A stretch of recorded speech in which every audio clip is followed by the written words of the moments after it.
Totally, President, please. Totally discredited. Totally discredited. And by the way, well, wait, he didn't get $3.5 million, Joe? Mr. Vice, he got $3.5 million. That is not true. Oh, really? Mr. President, it's an open discussion, please. Now, it's a fact. Well, you have raised an issue. Let the Vice President answer. Discredited. Did Burisma pay him $183,000 a month with no experience in energy? Mr. President, with no my son did nothing wrong at Burisma. I think he did. Mr. President, let him answer.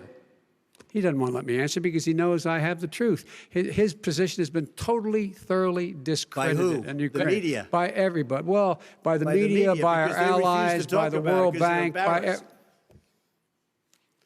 everyone has discredited. Matter of fact, even the people who testified under oth. So let me ask you this, Joe. No, go ahead, Mr. I'm listening to you. He got $3.5 million from Moscow. He testified under oath in his administration, said, I did my job and I did it very well. Oh, I really? did it I'd honorably. like to know who they are. Well, I'll give you the list of the people who testified. No, go ahead, sir. Sure, you've already fired most of them because they did a good job. Some people don't do a good job.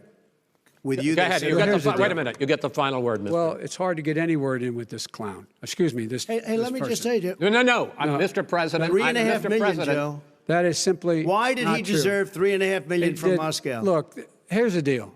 We want to talk about families and ethics.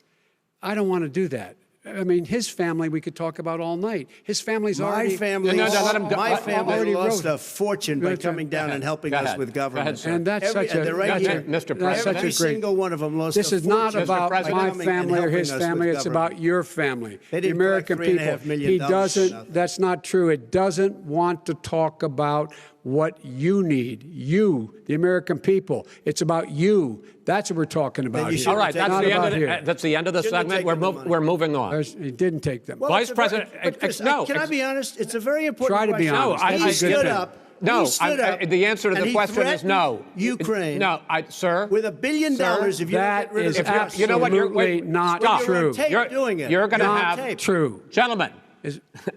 I hate to raise my voice, but it seems to be, why should I be different than the two of you? So here's the deal. Good point. We have 6 segments. We have ended that segment. We're going to go to the next segment. In that segment, you each are going to have 2 uninterrupted moments. In those 2 uninterrupted minutes, Mr. President, you can say anything you want. I'm going to ask a question about race, but if you want to answer about something else, go ahead. But I think that the country would be better served if we allowed both people to speak with fewer interruptions. I'm appealing to you, sir, to do that. Well, and him too. Well, frankly, you've been doing more interrupting than he has. That's all right, but he does plenty. Well, less than, sir, less than plenty. No, less than you have. Let's please continue on. The issue of race. Vice President Biden, you say that President Trump's response to the violence in Charlottesville 3 years ago, when he talked about very fine people on both sides, was what directly led you to launch this run for president. Oh, yeah, sure. President Trump, you have often said that you believe you have done more for Black Americans than any president, with the possible exception of Abraham Lincoln. My question for the two of you is, why